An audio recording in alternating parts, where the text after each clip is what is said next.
28-29.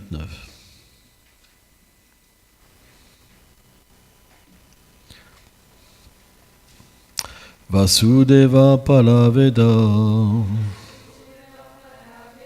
Vasudeva Palamukha Vasudeva Palayoga Vasudeva Palakliya Vasudeva Param Gyanam Vasudevam Param Tapaha Vasudeva Paradharmo Vasudeva Paragati. Suivant.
Suivant.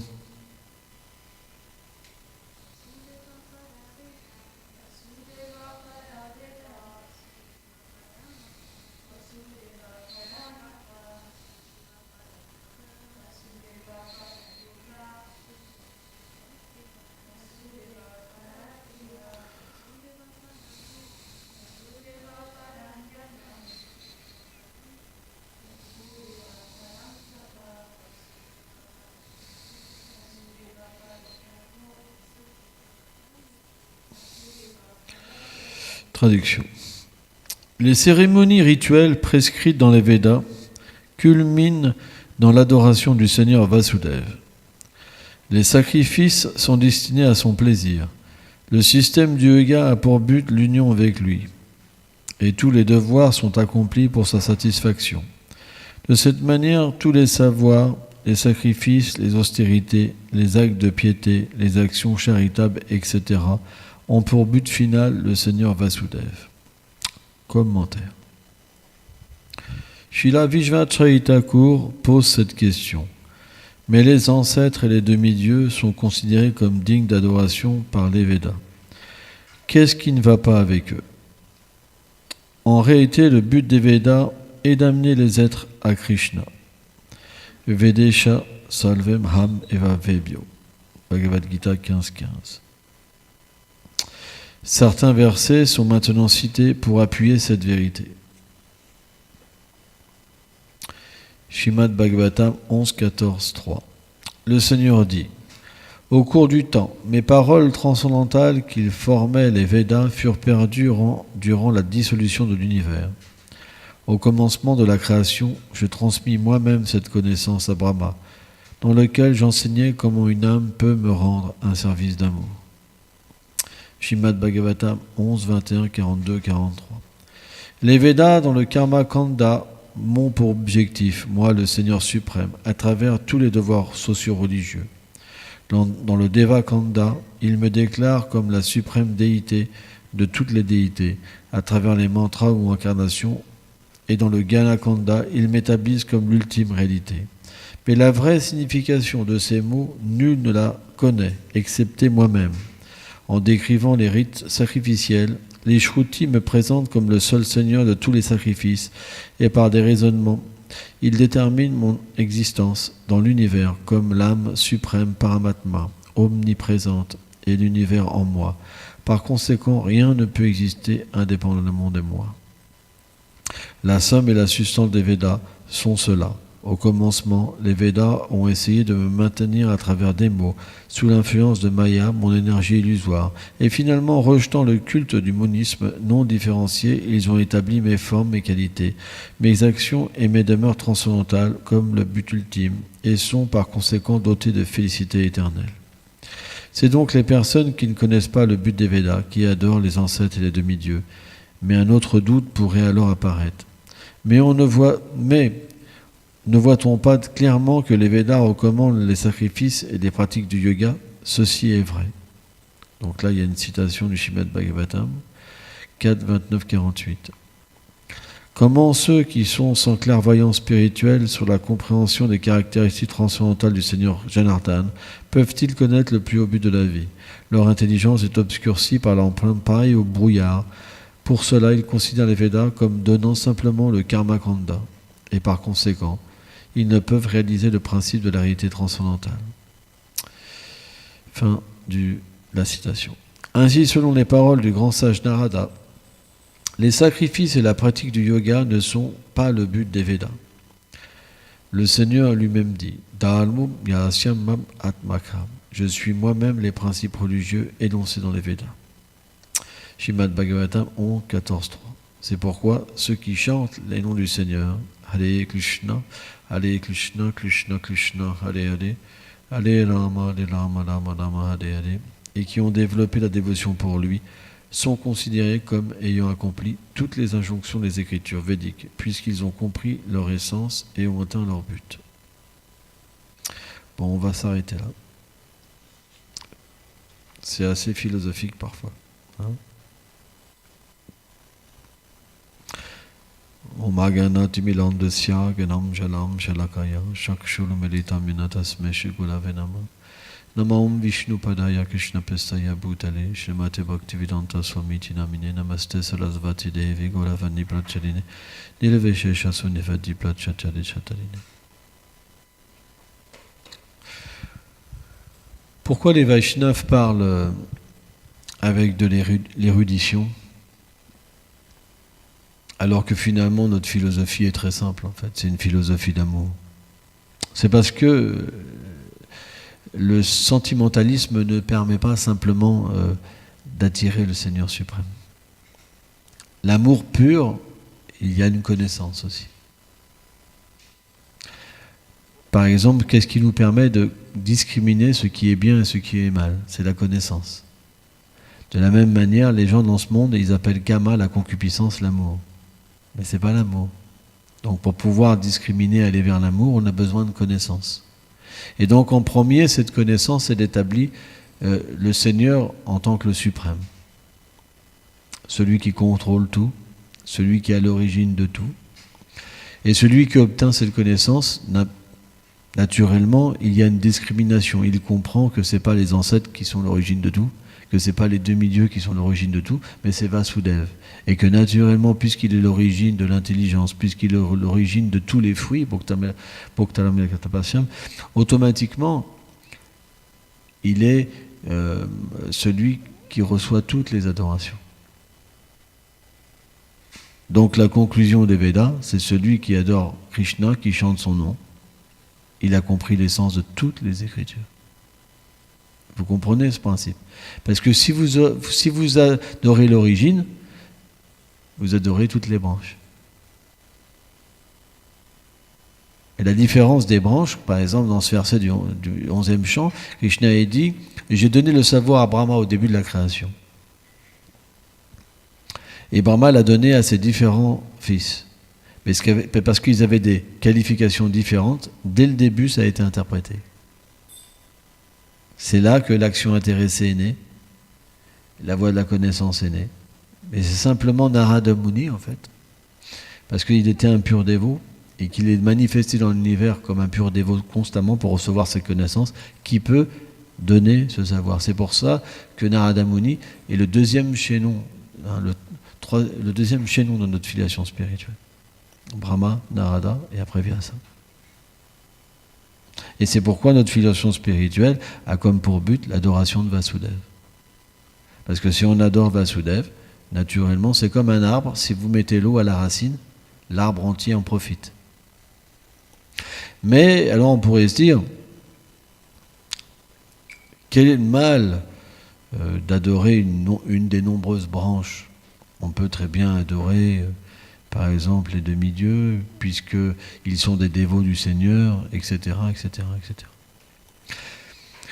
On doit comprendre que le Seigneur relationne avec les êtres selon leurs qualifications.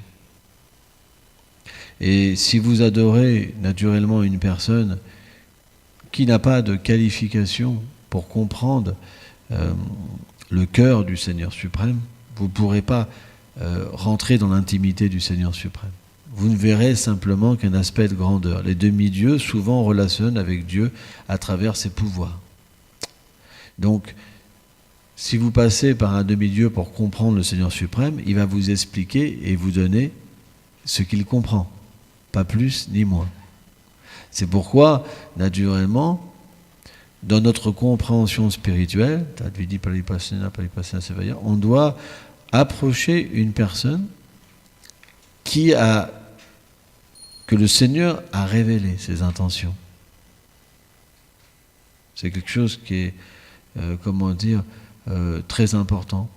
Par exemple, je lisais un divertissement ce matin. Je ne l'ai pas lu en entier, une partie. Et la première rencontre entre Radha et Krishna. Et on sait bien sûr que Radha et Krishna sont une même personne. Hein, que c'est Dieu la personne suprême sous la forme féminine et masculine. Mais lorsqu'ils viennent dans ce monde matériel pour se divertir, ils semblent parfois oublier qu'ils se sont déjà rencontrés. C'est comme, en fait, le lila dans le monde matériel, il est là pour apporter quelque chose. Alors bien sûr, dans le monde transcendantal, c'est toujours nouveau quand Radha et Krishna se rencontrent. Mais dans le monde matériel, il semble en fait que Krishna prend naissance, Radharani prend naissance pour combler leurs parents éternels, pour les avoir comme des petits-enfants. Hein, c'est un désir en fait de Yashoda, Nanda Maharaj, de Kirtada par exemple, Vrishabhanu Maharaj, d'avoir Radha et Krishna en tant que tout petit bébé, quoi. Donc c'est une des raisons pourquoi Krishna aussi apparaît dans ce monde. C'est avant tout pour combler les désirs de ses purs dévots. Parce que Krishna est Rasa Raj, il est le roi du rasa. Hein, c'est très important à comprendre. Et naturellement, quand Radha et Krishna semblent naître, parce qu'ils sont non-nés, hein, déjà l'âme est non-née, que dit du Seigneur suprême, mais c'est ce qu'on appelle les divertissements. Hein. Eh bien, il n'y a pas eu de rencontre. Et simplement, en entendant le nom, Krishna, hein, Radharani fut ensorcelée par Krishna. Parce qu'en fait, dans le mot Krishna, tout est contenu. Le nom, la forme, les attributs et les divertissements du Seigneur suprême. Donc, naturellement, quand Radharani est rentrée en contact du Saint-Nom de Krishna, elle a pu naturellement rencontrer Krishna pleinement, rien qu'à travers son nom. Mais quel effet ça a fait? Ça a créé la dévastation.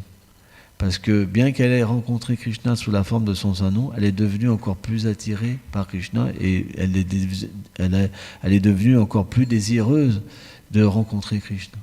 Au point que elle est devenue pratiquement morte. Et donc, dans ce divertissement, ses amis donc sont venus pour l'aider, quoi. Et Lalita a essayé dans un premier temps qu'elle oublie Krishna. Mais en fait, Radharani, elle ne pouvait pas oublier Krishna. Ça ne fait qu'augmenter en fait sa séparation. Et donc, leur intelligence leur a fait comprendre que si Radharani ne pouvait pas rencontrer Krishna, elle allait mourir. Et eux ont commencé aussi à dépérir, parce qu'elles sont devenues tellement unies, Radharani, parce que c'est des expansions de Radharani, qu'elles ont commencé elles aussi à mourir en fait. Et donc la solution qui a été trouvée, c'est d'envoyer une lettre à Krishna. C'était d'envoyer une lettre en fait, pour que Radharani, elle explique tous ses sentiments, pour que Krishna vienne la sauver en fait. Mais de la même manière, Krishna, il avait perçu Radharani une fois. Et rien que le fait de l'apercevoir, c'est comme une flèche incomparable de Cupidon en fait qui est rentrée en lui. Et partout où il allait, il ne voyait plus que cette jeune fille. Mais il ne savait pas qui c'était. Il ne savait même pas qu'elle s'appelait Radha. Il ne savait pas qui c'était. Mais elle était belle parmi toutes en fait. Et elle avait pris son cœur. Et en fait, Krishna était devenu complètement amoureux en fait. Alors que toutes les jeunes filles en fait sont attirées par Krishna. Tout le monde est attiré par Krishna. Tout le monde en fait donne son cœur à Krishna. Tout le monde veut appartenir à Krishna. Mais quand Krishna a vu Radharani, il est devenu piqué de la même manière qu'il pique tout le monde. Vous comprenez? Et là, il n'a pas compris en fait ce qui s'est passé. Il était complètement ravagé, il ne comprenait plus rien en fait. Parce qu'il ne voyait plus qu'elle partout, dans le ciel, sur la terre, partout en fait. Mais il faisait semblant de rien, il jouait, il gardait les vaches. Et à un moment, il a demandé à Subal et à Manu Mangal de pouvoir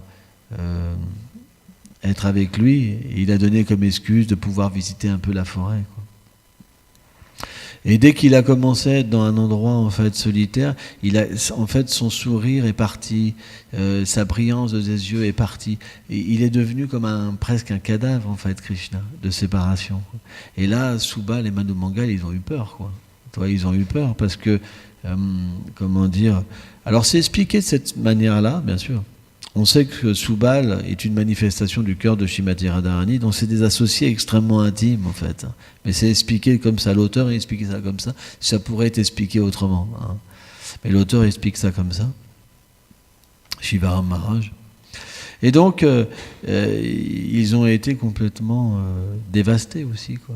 Et il a dit, mais qu'est-ce qui ne va pas, Krishna? Et là, Krishna, il dit rien en fait. Mais Krishna pleurait en fait. Et son souffle était comme brûlant, etc., quoi. Et il devenait tout maigre. Tu vois. Et là, en fait, Madhu Mangal il dit aussi, en fait, tu nous caches quelque chose. On est tes amis, tu dois nous révéler ton cœur.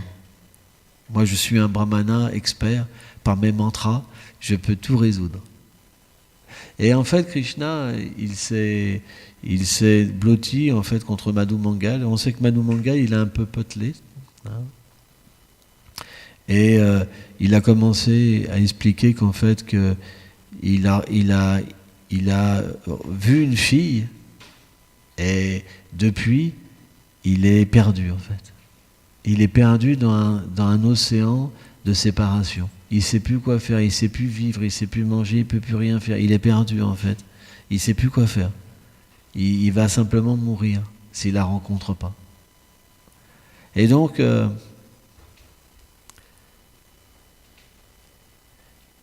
Subal, il lui promet que, en fait, il lui dit si je sais qui c'est.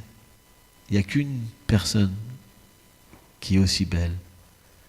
C'est Radharani, la fille du roi Vrishabhadru. Et dès qu'il a entendu le nom Radha, en fait, ça emplit en fait son corps de félicité. Il est devenu empli de félicité, Krishna, mais complètement, il a débordé de félicité et il est devenu plein d'espoir, quoi. D'espoir qu'il va pouvoir rencontrer Radha, mais en même temps, ça a augmenté sa séparation aussi. Et donc, dans l'autre endroit, hein,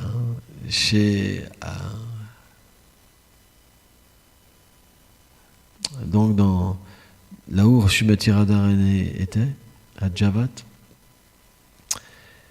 donc Lalita a demandé à Rati Manjari de donner un pétale de lotus pour écrire. Parce qu'à Vraj, il y a des gros pétales de lotus qui sont faits exprès pour écrire. avec de l'encre rouge, et un espèce de stylet. Et là, Radharani, elle a dit à Lalita, il dit non, je ne peux pas écrire. Je ne peux pas. Il dit, toi, tu connais mon cœur parfaitement, tu vas écrire pour moi. Donc, Lalita, elle n'avait pas dit non. Mais elle a dit, finalement, c'est pas possible en fait que je puisse écrire moi. Parce que cette lettre, elle ne peut être écrite que par toi. Parce que c'est pas, comment dire, c'est pas, on peut pas faire comme ça. C'est pas possible, quoi. La situation était trop délicate, quoi. C'est trop intense, vous comprenez? C'est des émotions. En fait, l'état d'âme de Radharani, les Sakhis, elles avaient peur que les univers soient détruits carrément. Bah oui, parce que c'est Radharani, c'est la Swarup Shakti, l'origine de tout. Ils avaient peur que tout soit détruit, en fait. Et là, donc, ils ont passé donc Rati Manjari, avec un plateau d'or, elles ont passé donc le plateau à Radharani. Et Radharani, donc, elle a commencé à écrire juste Kri, K-R-S. Et là, il y a eu une dévastation totale, en fait, en Radharani. Elle a pu rencontrer Krishna rien qu'avec ces 3 lettres. Goûter tous ses attributs, ses divertissements, le voir avec les vaches, voir tous ses lilas, en fait. Alors qu'en fait, dans ce divertissement, elle ne l'a jamais rencontré, quoi. Elle s'est expliqué que les murs ont fondu et le sol a disparu, quoi. Tout ça a été un effet inconcevable. Et Radharani, elle a été en extase avec les gopis. En fait, ils ont pu expérimenter tous les divertissements Krishna pendant un temps immémorial. Donc le temps, c'est mystique à Vraj, quoi. Et ça a été un temps tellement long. Et à ce moment-là, Yogamaya, pour sortir de la situation, parce qu'elle n'aurait jamais pu sortir de cette expérience, Radharani, de ces 3 lettres, en fait. Et Yogamaya, donc, elle l'a sortie de cet état-là, en fait. Et quand elle a écrit ces 3 lettres-là, elle ne pouvait pas écrire le reste, en fait. Et donc, les gopis ont dit, mais dis donc, c'est pas une grande lettre. Tu aurais pu écrire une plus grande lettre. Et donc, mais bon, Lalita a dit, oui, mais dans ces 3 mots, en fait, ça contient tout. Parce que Krishna est l'origine de tout. Et donc, ça a été roulé, mis dans un pot en or. Et Rati Manjari, donc, l'a mis sous son vêtement, hein, et elle ne savait pas où était Krishna. Parce qu'ils n'avaient jamais rencontré Krishna encore. Jamais. Donc, elle est partie avec la boussole de l'amour de Shri Radha. En fait, les Manjari sont tellement connectés à Srimati Radharani, en fait, qu'en fait, le cœur de Radharani, elle l'amenait à l'endroit où Krishna est. Juste par la connexion, sans même savoir où elle allait. Juste par la connexion. Et donc, à ce moment-là, Krishna, Madhu Mangal et Subal étaient en train de discuter sur le rendez-vous, en fait. Et donc Rati Manjari est venu à ce moment-là, en fait. Et Madhu Mangal a dit, tu vois, Krishna, par mes pouvoirs, une messagère est déjà là pour le rendez-vous.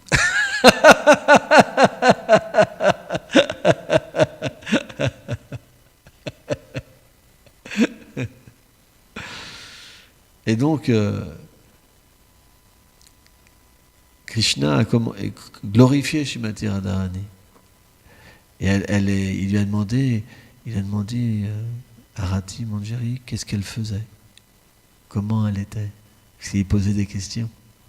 Parce qu'en fait, quand Rati Manjari est venue, elle avait une guirlande que Srimati Radharani avait fait, de jasmin. Et donc, et Rati Manjari, elle est arrivée avec les yeux baissés. En fait, ils n'avaient jamais rencontré Krishna. Mais par la puissance de miséricorde de Srimati Radharani, elle a été prise d'une audace qu'elle a mis la guirlande autour du cou de Krishna. Et là, Krishna, quand il a eu cette guirlande, il a senti en fait l'union avec Radharani. Parce que comme elle a été faite par les mains de Radharani, et aussi les fleurs sont des personnes dans le monde transcendantal. Donc ils sont comme des messagers en fait. Ils sont dans le sentiment Madhurya, le sentiment d'amour, les fleurs. Ça veut dire qu'ils sont dans le Shanta, la neutralité, mais ils ont un sentiment amoureux envers Krishna. Et donc ils sont comme des messagers et ils transportaient en fait les émotions de Radharani, sa présence, l'odeur de son corps, etc. Et quand Krishna a reçu la guirlande, toutes ces choses lui ont été communiquées en fait. Et là, il a été complètement, naturellement captivé en fait par Srimati Radharani.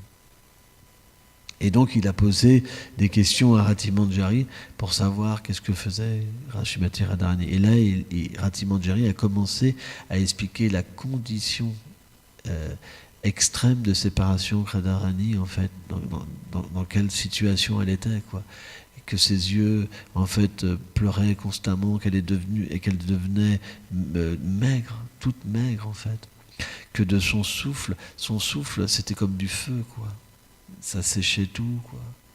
Et que, en fait, si elle allait mourir, toutes ses amies allaient mourir.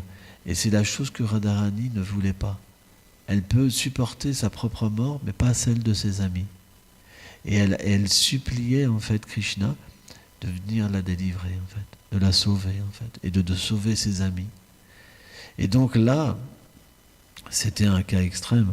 Et donc, Madhu Mangal et Subal, ils ont dit à Krishna, il dit, tu dois écrire une lettre à Srimati Radharani. Et là, Krishna, il a écrit Ra, R-A. Et pareil que Radharani, il a commencé à expérimenter, en fait, la rencontre avec Radharani, ses qualités, la danse rasa, etc., etc. Tous les divertissements qu'il allait faire avec les gopis, en fait, juste en écoutant, jusqu'en marquant Ra. Hein? Donc ce divertissement, je raconterai la suite demain, ces divertissements, ils montrent à quel point, quand Chaitanya Mahaprabhu dit dans le 2e verset du Shastakam,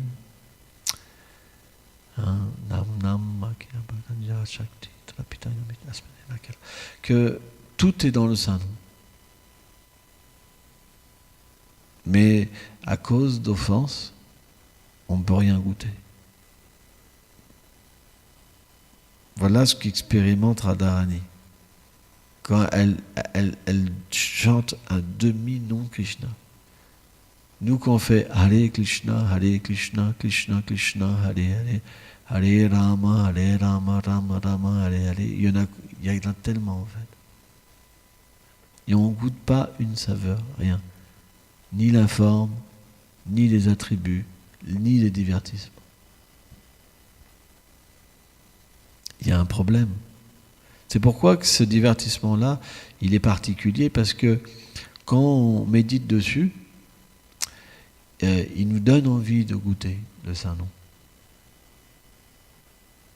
Et que bien sûr, quand un dévot goûte le Saint-Nom, qu'est-ce qu'il en retire?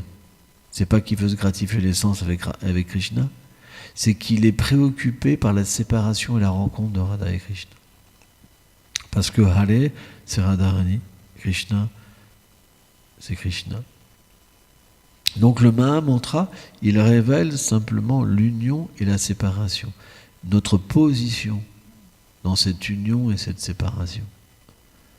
Il est là le but de notre vie. Il est de devenir des Rasika Bhakta, de pouvoir méditer sur le Saint-Nom et d'être introduit en fait dans le cœur de Radha et Krishna. Parce que finalement, leur nom, c'est leur cœur. Quand Radharani, elle a chanté Krish, le cœur de Krishna lui a été révélé. Quand Krishna a chanté Ra, le cœur de Radharani lui a été révélé. Et nous, on chante Hare Krishna. Ça veut dire que le cœur de Radharani et le cœur de Krishna peuvent nous être révélés. Et c'est ça la particularité du mouvement de Sankirtan. C'est que Chaitanya Mahaprabhu, il est venu donner quelque chose que personne n'avait donné avant. C'est les doux sentiments d'amour de Radha et Krishna. Et une position de serviteur pour assister, en fait, Radha et Krishna. Il est là notre but. Il n'est pas ailleurs.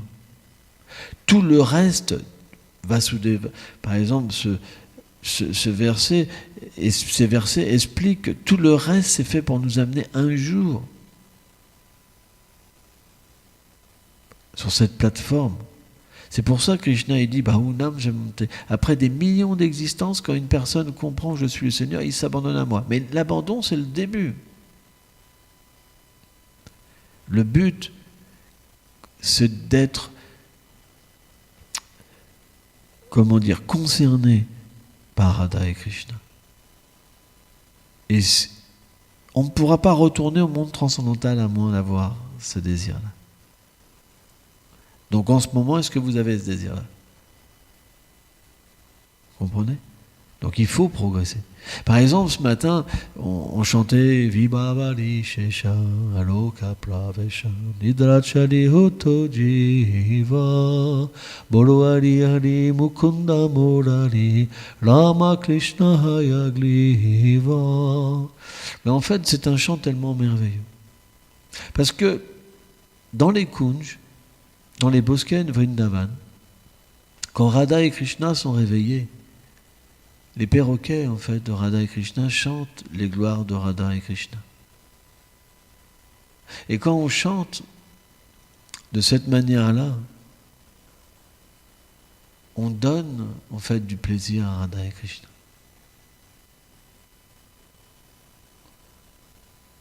On les réveille avec leur propre gloire.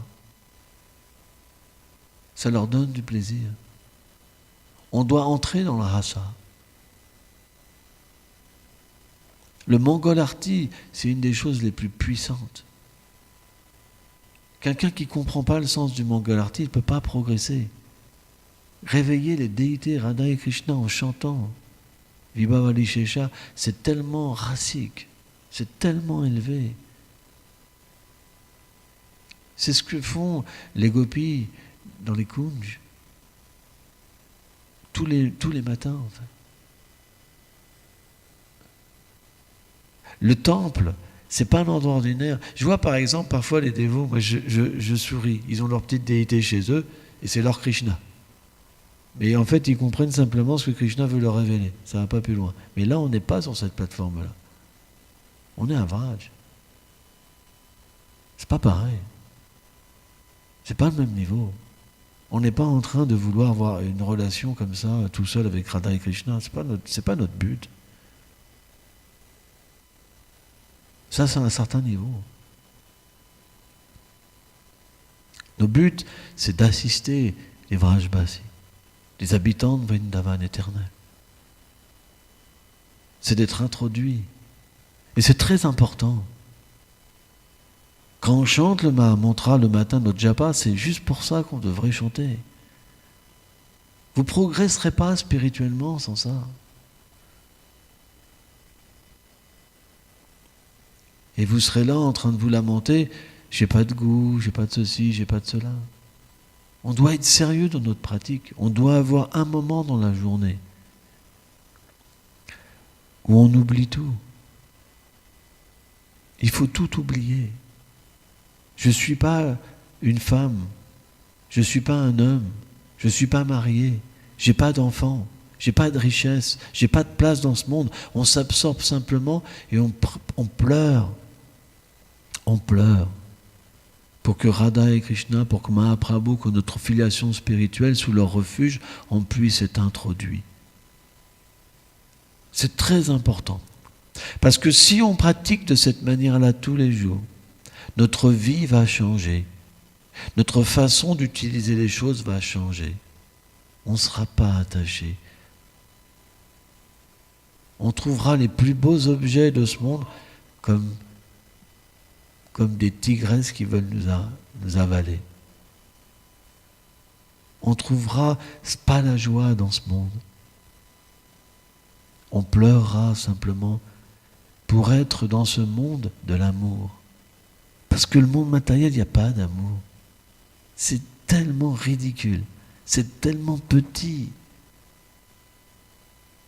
On veut le plus haut but. Pas le plus petit, on veut le plus haut but. Mais pour ça, il faut s'associer avec nos acharyas. Nos acharyas sont venus révéler Gauravani, le plus haut but de l'existence. Le cœur de Chaitanya Mahaprabhu. En fait, qu'est-ce qu'est Mahaprabhu? C'est Krishna qui vient expérimenter les émotions de Srimati Radharani, prendre sa place. Parce que ça dépasse Krishna. Pourtant, il est l'origine de tout. Mais Radharani, elle peut goûter Krishna. Et elle goûte tellement bien Krishna que Krishna lui-même veut sa place. Vous vous rendez compte? Pourtant, c'est le même. Radha et Krishna sont un. C'est un divertissement. Et la forme de Chaitanya Mahaprabhu, elle est aussi éternelle.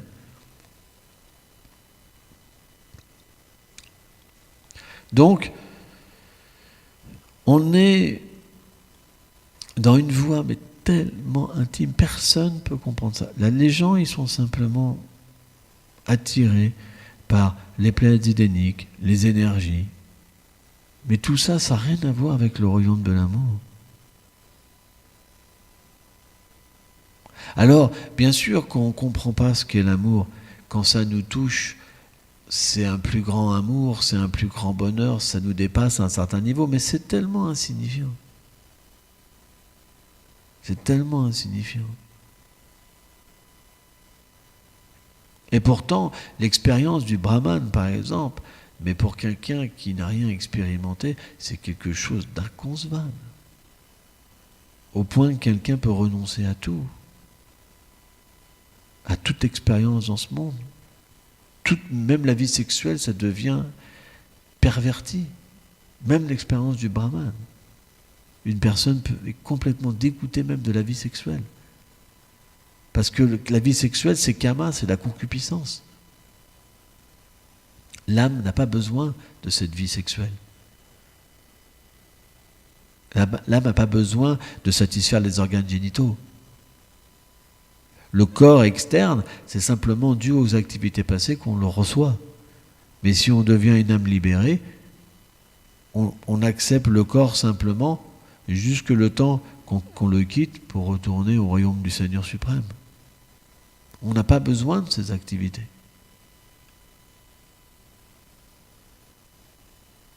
Mais même cette expérience du Brahman, même l'expérience du Paramatma, de pouvoir voir Dieu partout et parler avec lui, c'est tellement peu intime par rapport aux activités éternelles et originelles du Seigneur suprême dans sa demeure quand il est simplement l'objet d'amour. C'est tellement petit. Et surtout, pour nous, il y a tellement de nectar. Dès qu'on peut chanter et méditer sur les lilas, mais c'est tellement merveilleux. On a un vrai goût, on vit. L'âme se met à vivre. Sans ça, on n'a jamais compris ce qu'était la vie. On est fait pour ça, on a été créé pour ça. Et pas simplement pour être chez nous, à essayer de goûter des énergies, etc. C'est pas ça. Notre fonction éternelle n'est pas là.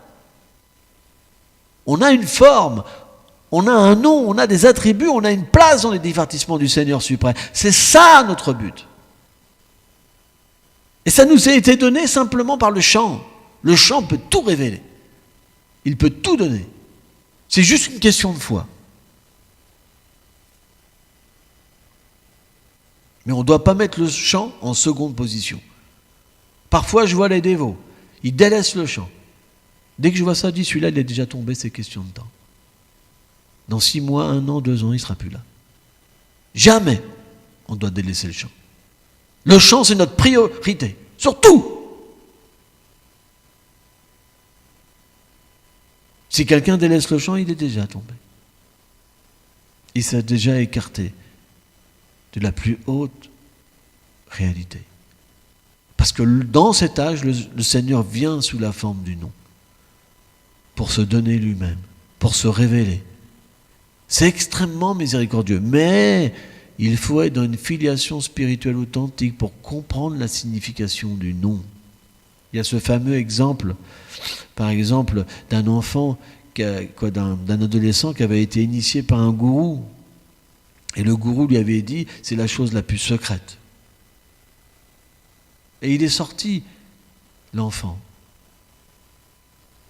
Vous savez, quand un gourou vous dit, c'est la chose la plus secrète que je t'ai donnée, tu sors, tu te dis, moi, j'ai un secret, c'est extraordinaire. C'est extraordinaire.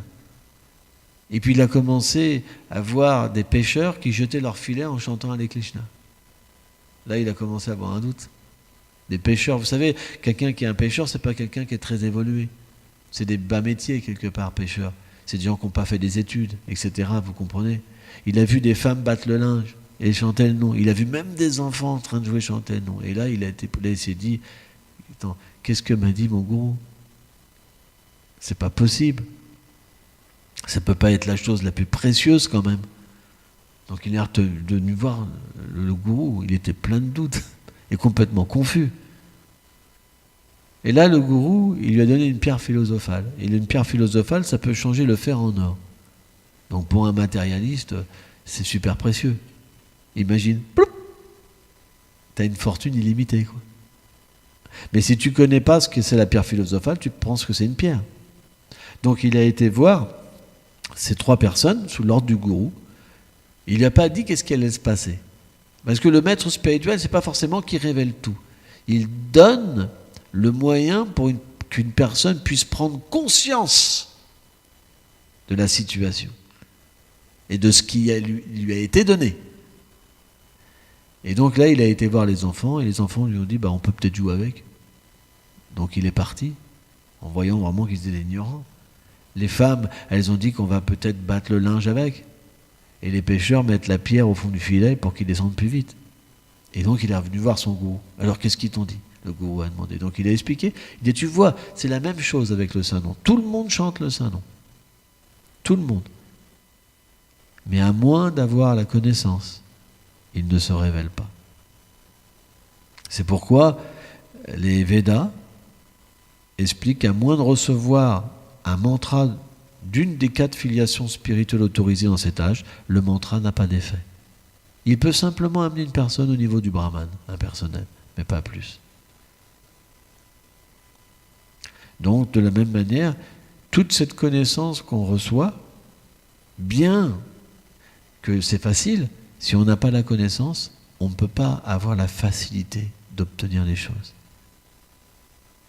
Parce qu'il y a une façon d'agir.